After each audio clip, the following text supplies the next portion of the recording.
El siguiente programa es para todas las edades. No contiene escenas de sexo o violencia. Es apto para toda la familia. Cuenta con el sistema Closed Caption y es financiado con recursos del Fondo Único de TIC.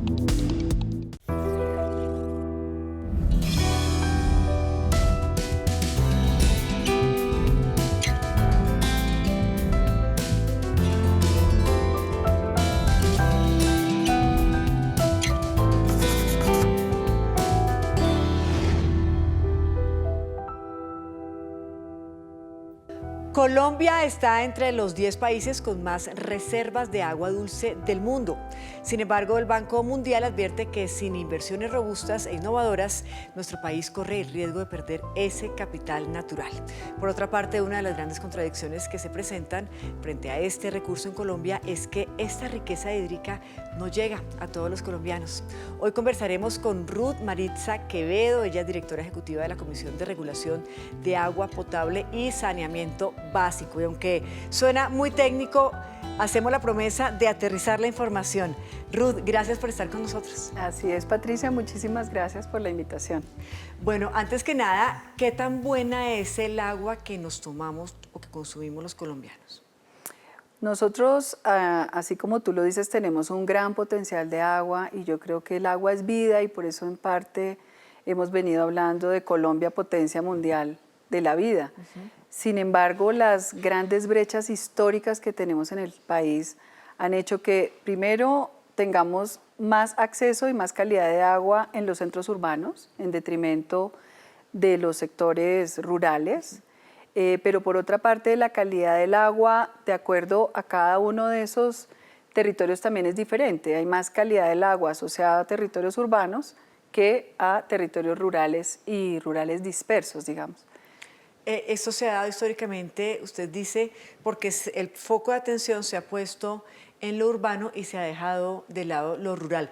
¿Qué está haciendo? ¿Cuáles son los planes del gobierno nacional realmente para girar el foco de atención a lo rural y poder atender esta necesidad? Sí, la base del conflicto en Colombia está precisamente en esa acumulación histórica de situaciones, de problemáticas que no se han resuelto.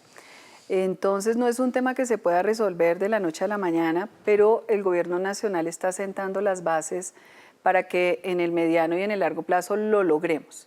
Nosotros estamos haciendo un esfuerzo como gobierno de cerrar brechas y de darle más participación a estos sectores históricamente olvidados o marginados o sin protagonismo.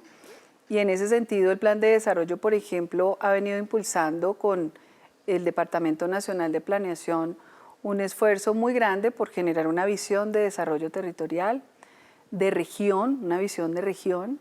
Por otro lado, le hemos venido dando más protagonismo a las comunidades. La gestión comunitaria del agua hoy está en el centro de la política de la vida. Y hemos venido observando la manera como podíamos desde la Comisión de Regulación, involucrar al ecosistema empresarial de servicios públicos dentro de la solución. Sí.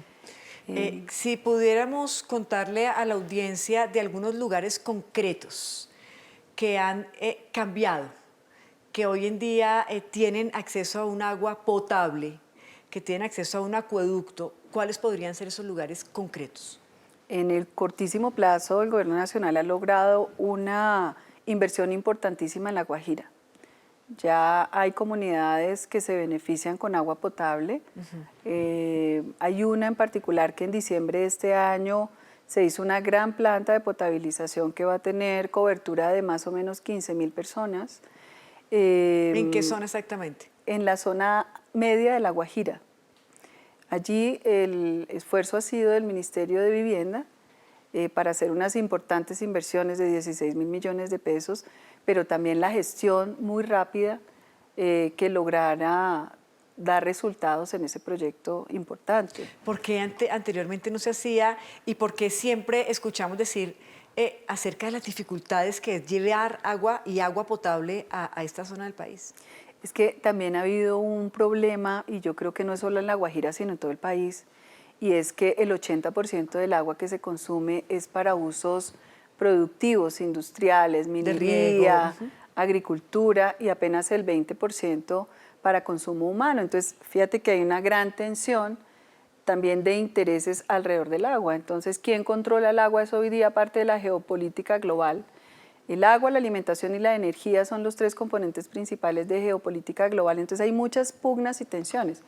Hay un dato que yo me sorprendí cuando lo conocí, y es que en Colombia ya casi el 70% de la población ha estado inmerso en un conflicto asociado al agua por lo que se llama estrés hídrico, que es que hay más demanda, hay más personas que necesitan el consumo de agua que la cantidad de agua que producimos. La escasez. Claro, por escasez. Ahora hablamos, por supuesto, de la escasez y el abastecimiento, pero ¿qué determina la calidad del agua y sobre todo en las zonas rurales? Ustedes como comisión reguladora, ¿cómo logran realmente evaluar la calidad del agua? Mira que ahí hay un gran reto de la Comisión de Regulación y tiene que ver con que tampoco la ciudadanía en su conjunto debe saber qué es la Comisión de Regulación. Sí.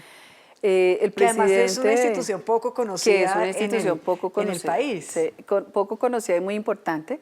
De hecho, el presidente en alguna de sus lineamientos se preguntó cuando estaba hablando de estos temas y qué ha hecho la Comisión de Regulación del Agua durante 30 años, porque la Comisión de Regulación involucra el Ministerio de Vivienda, al Ministerio de Ambiente, al DNP, al Departamento Nacional de Planeación, al Ministerio de Salud, y cada uno de ellos tiene una tarea, más la Superintendencia de Servicios Públicos que actúa dentro de la comisión con voz pero sin voto, digamos. Entonces, es una instancia de gobierno que tiene una capacidad de tomar unas decisiones súper importantes alrededor, de organizarnos alrededor del agua, y pues que pensamos darle esa proyección en el gobierno actualmente.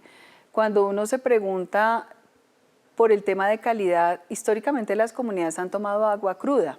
Empezaríamos por la pregunta de qué está pasando con el agua desde su producción en los páramos, en las montañas altas, y qué viene sucediendo para que ya no podamos consumirla cruda. Y después de eso, al tener problemas de no consumo, de no posibilidad de consumirla cruda y potable, digamos, apta para consumo humano, ¿cuál es la tarea que tenemos desde la gestión empresarial para pasarla por procesos tecnológicos que nos permitan potabilizarla?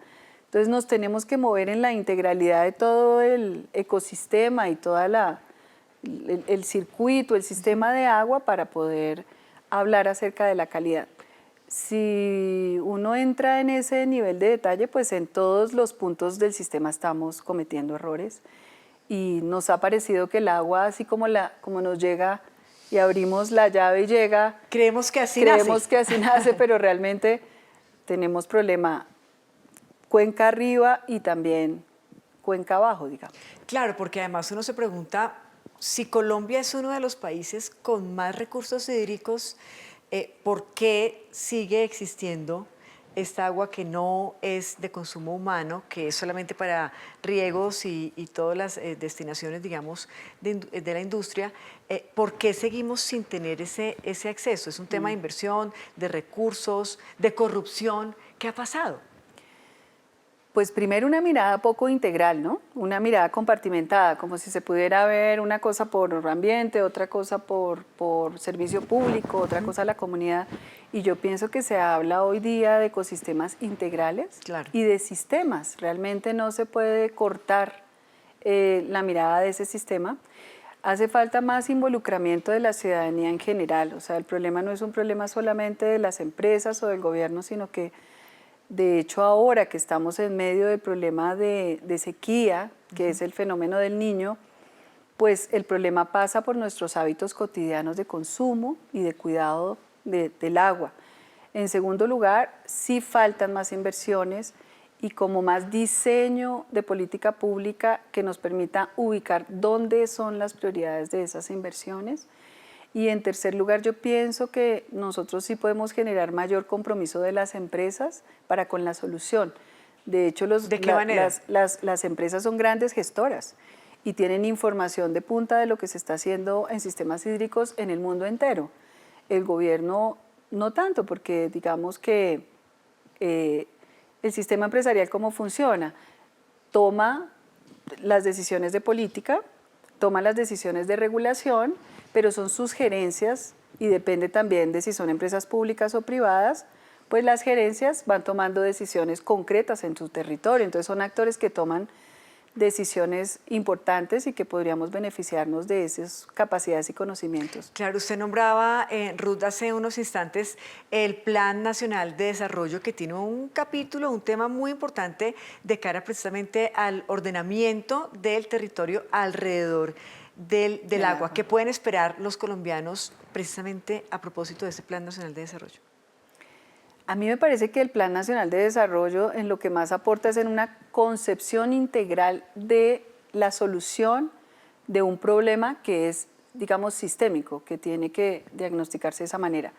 Por otra parte, un diagnóstico mucho más preciso de las zonas. De hecho, en el año pasado tuvimos un estudio súper importante que es el Estudio Nacional del Agua, y cuando tú lo revisas, ahí está el diagnóstico claro de dónde debemos hacer los esfuerzos, de dónde están los territorios más afectados, de cómo anticipar un poco todos los procesos de cambio climático. Entonces yo creo que este gobierno da soluciones concretas para problemáticas históricas que van a tener que resolverse de manera articulada hacia adelante, ¿no? Yo pienso que ahí es donde principalmente estamos haciendo el aporte, y en que el agua es un derecho humano. No podemos seguir viendo el agua como una mercancía, es un derecho al que independientemente de la capacidad de pago se tiene que tener acceso y en condiciones adecuadas. Ese mismo estudio que usted menciona, y me corrige la cifra, pero aproximadamente 3 millones de colombianos, decía el estudio, no tienen acceso a agua potable. 3 millones de colombianos son muchas personas. Sí. Yo pienso que puedes tener el dato de hogares porque son más. Son 12 millones de colombianos, cerca del 30% de la población en este momento no tiene acceso a agua potable. Pero también se puede solucionar, por supuesto, con temas de plantas de tratamiento de agua. ¿Qué otras soluciones podría haber concretas realmente, además de las que ya he nombrado? Bueno, primero, el cuidado de las cuencas, ¿no? Son soluciones concretas, y de hecho hay un trabajo muy importante de las comunidades en ese sentido. El Ecosistema Nacional de Acueductos Comunitarios pueden ser 40.000 acueductos comunitarios, que son personas que están haciendo todo por cuidar el agua y por hacer que llegue el agua a esas comunidades. Está también la descontaminación de las cuencas, que en eso ahí hay una intersección con saneamiento básico, porque estamos depositando 1 millón de toneladas anuales de basura en las cuencas. Sí. Entonces la descontaminación de cuencas y el trabajo de potabilización se puede hacer a través de inversiones de plantas de potabilización, pero río abajo también las plantas de aguas residuales, que en eso sí que tenemos una deuda enorme, porque en alcantarillado en Colombia sí que tenemos un rezago de por lo menos medio siglo. Incluso en las ciudades. Incluso en las ciudades. Hablamos después de la pausa de esa relación que existe, precisamente que acaba usted de tocar, entre el agua y los desechos. Claro que ya sí. Regresamos a Entrevistas con Alma de País.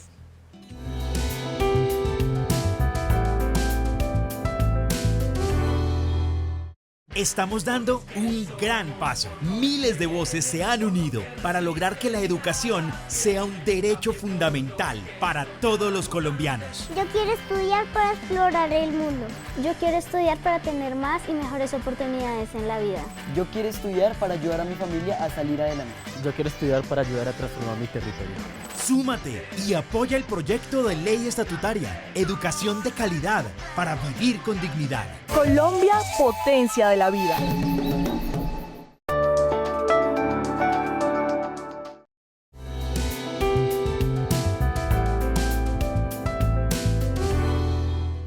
Hoy estamos conversando con Ruth Quevedo. Ella es bogotana, economista, es candidata también a una maestría en ordenamiento urbano regional de la Universidad Nacional. Es experta comisionada para la Comisión de Regulación de Agua Potable y Saneamiento Básico, CRA.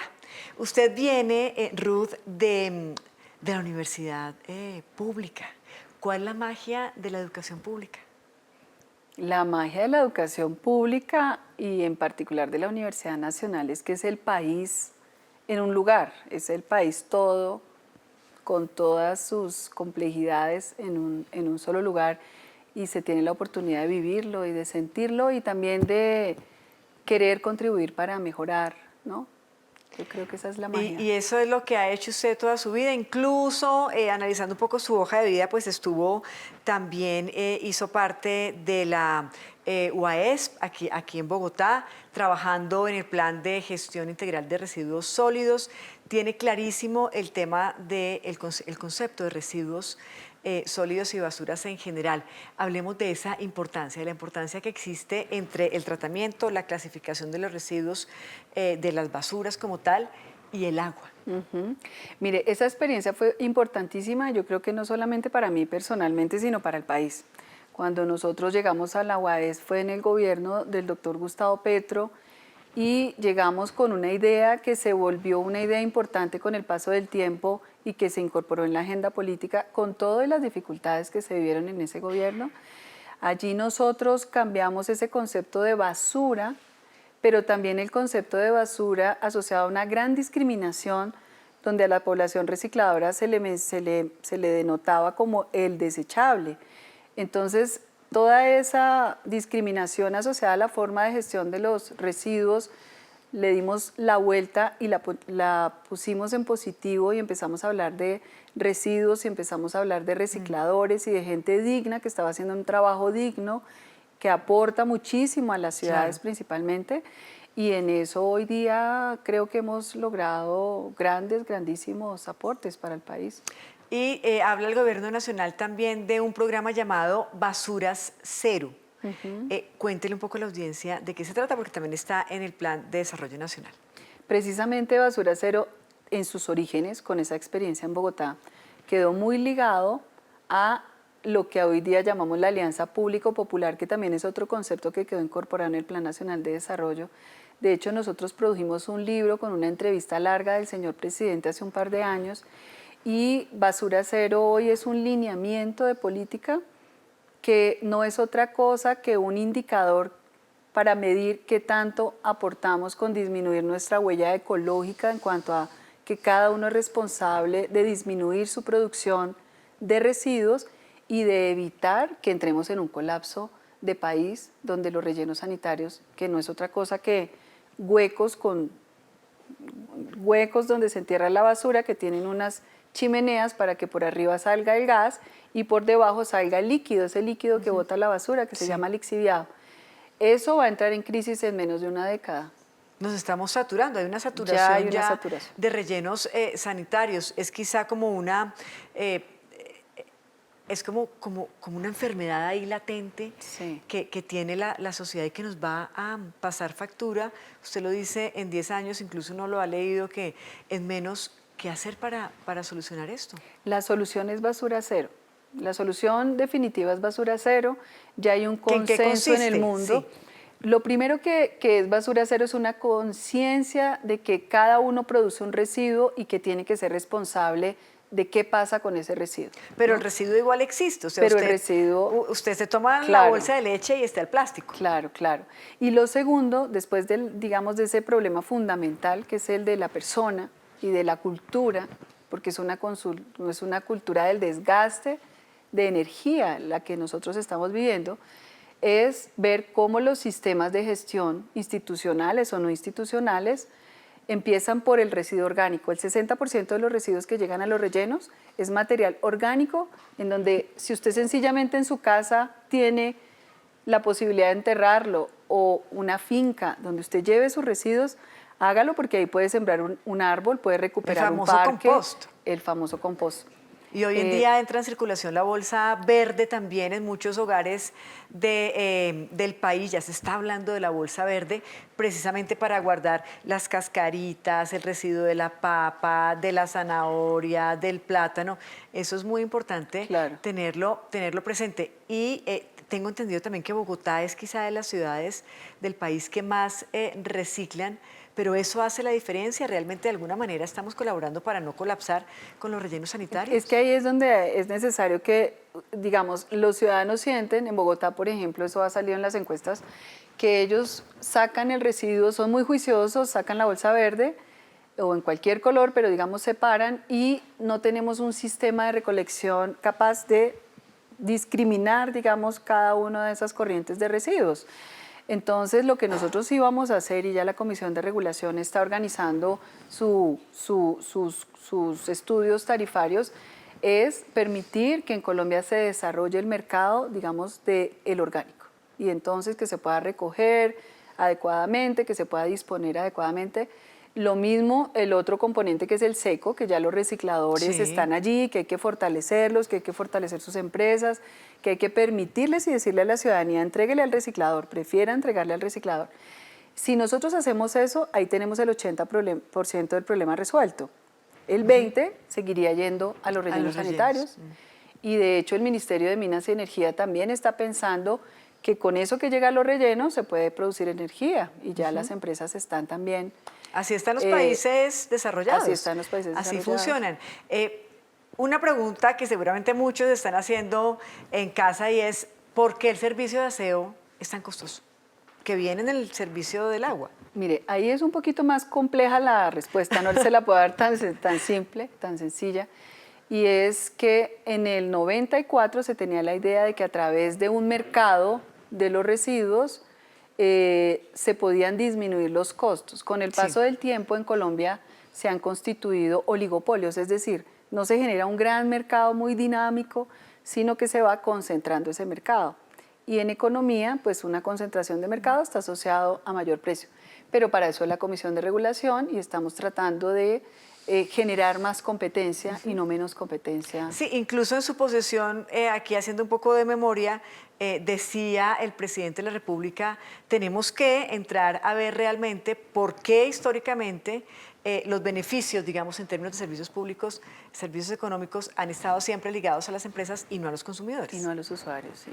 Sí, ese es un cambio bien importante de lógica. La Comisión de Regulación está para beneficiar al usuario y yo creo que el mensaje del presidente ha sido claro en todos los espacios. Nosotros estamos trabajando por el usuario, lo cual no significa trabajar en contra de que haya empresas eficientes, de buena gestión, claro, de calidad. Es que, si tienen buenos recursos, pues también invierten en servicio, en tecnología, en calidad. Eso es un gana-gana, beneficia al usuario y beneficia también a los ¿Pero se está prestadores. haciendo algo en concreto para eso? Claro, en concreto estamos ya este año, que es un año de producir y aprovechar también que a quienes nos están escuchando, este año vamos a presentar las tarifas de aseo y agua para el país.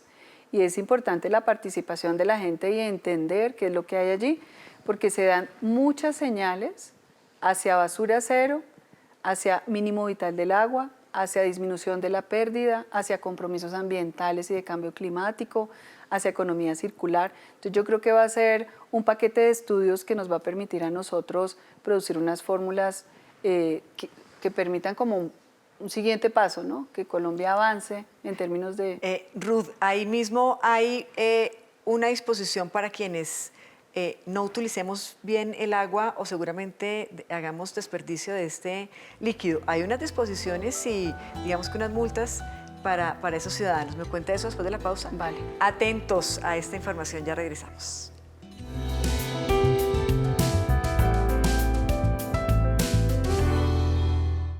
¿Y cómo somos los colombianos? Mira, lejito, los colombianos y colombianas somos de todos los géneros, colores y formas. Tenemos varias lenguas y miradas. Y desde todas nuestras culturas, sabores y ritmos, celebramos la riqueza de nuestra diversidad. Somos únicos, únicas, pero nuestras diferencias solo nos hacen fuertes cuando nuestros derechos nos hacen iguales.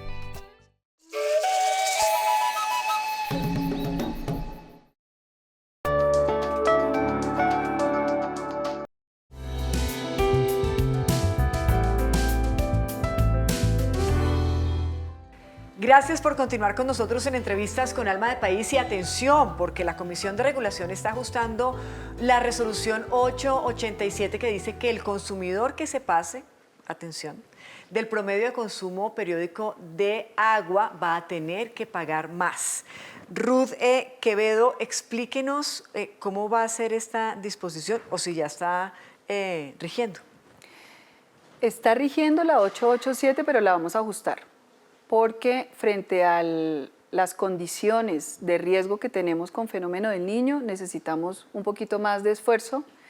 Entonces, hay dos ajustes importantes que deben saber los ciudadanos. Uno, si usted consume en promedio, digamos, 3 litros de agua al mes y va a empezar a consumir 4 litros, ese último litro va a ser mucho más caro. Es decir, no se trata de que se afecte el consumo promedio, se afecta es el excesivo, eso por un lado. Y por otro lado, empresas que no reduzcan la pérdida, es decir, escapes de agua, fuga, que no hayan hecho las inversiones, también van a tener un impacto económico, pero se trata es de que no tengamos que aplicar esta resolución, ¿no? De que la gente sea tan juiciosa y tan esforzada que entre todos podamos mejorar la gestión del agua, que no se abra tanto la ducha, que el calentador no se espere tanto a que llegue el agua caliente, que podamos recoger agua del agua lluvia, que podamos disminuir la cantidad de descargas de agua, que lavemos en la lavadora con el volumen lleno de ropa, que hagamos entre todos un ejercicio realmente posible para que este tipo de medidas ojalá no se tengan que implementar. ¿Y de qué depende o cuándo se va a tomar como esa decisión de si se penaliza de esa manera a quienes desperdicien el líquido vital como es el agua? En enero a finales ya la medida va a ser aprobada por la Comisión de Regulación, así que a partir de febrero ya tendremos esa medida en implementación y sobre todo porque en todo el país. El IDEAM, con quien ya estamos prontos a reunirnos con la directora, nos va a decir cuáles son las prioridades territoriales, ¿no? En principio se produce general para todo el país, pero ya es el IDEAM quien nos dice dónde se debe concentrar la medida. ¿Y cómo sabemos desde qué momento empieza a costar distinto ese litro de agua más? Porque a las facturas y a través de las empresas, el ciudadano que exceda ese límite va a tener pues una información que le dice, oiga, pilas que se está pasando de la raya. Entonces, oiga, y ya que estamos hablando de estos temas que tienen que ver con la ciudadanía, pues para nadie es un secreto que estamos en pleno fenómeno del Niño y el Gobierno Nacional ha dispuesto 2,2 billones de pesos precisamente para atender esos municipios que considera como de prioridad frente al tema del fenómeno del Niño. ¿Qué municipios o de qué municipios estamos hablando y de qué tipo de atención específica? Las zonas priorizadas por el IDEAM son todo el andén del Pacífico, toda la costa Caribe y la Guajira y la zona de los Santanderes, Cundinamarca, Boyacá. Y esas medidas se hacen a través del Sistema Nacional de Gestión del Riesgo, es decir, se hacen por demanda, ¿no? Hay una visión de prevención, pero en cuanto a que van emergiendo las situaciones, pues se van atendiendo y controlando. No sabemos exactamente cuáles van a ser, esperamos que sean las mínimas, ¿no? El agua es para muchas culturas y para la humanidad un sinónimo de vida. Usted lo decía al inicio de esta entrevista. ¿La sociedad se olvidó de ese concepto? Lo que pasa es que yo creo que son, como tú decías, esto invisible, ¿no? Parece que son como las arterias. Tú sabes que están las arterias y que tienen un funcionamiento y que son importantísimas, pero no las estás viendo y no sabes cómo están funcionando por dentro. Entonces yo creo que el sistema del agua es el sistema del órgano social más importante. Muchos trabajan a diario o trabajamos en el país por el agua, pero necesitamos que esta comprensión sea como más consciente acerca de la importancia. Es que el agua es la base fundamental de todo. De acuerdo. Pues muchísimas gracias, Ruth, por haber estado con nosotros, por habernos aterrizado este tema que parecía muy técnico, pero que al final se puede resolver de una manera muy fácil si hacemos conciencia de la importancia del agua, si empezamos a reciclar de manera responsable desde casa y a cambiar nuestros hábitos de vida. Así es. Así es. Patricia, muchísimas gracias. Se le pasó rápido el tiempo. Un espacio muy amable y muy agradable y también pues con un equipo súper chévere que está aquí detrás de cámara. Gracias por cuidar el agua del país. A ustedes un abrazo muy especial y nos encontramos en una próxima oportunidad. Adiós.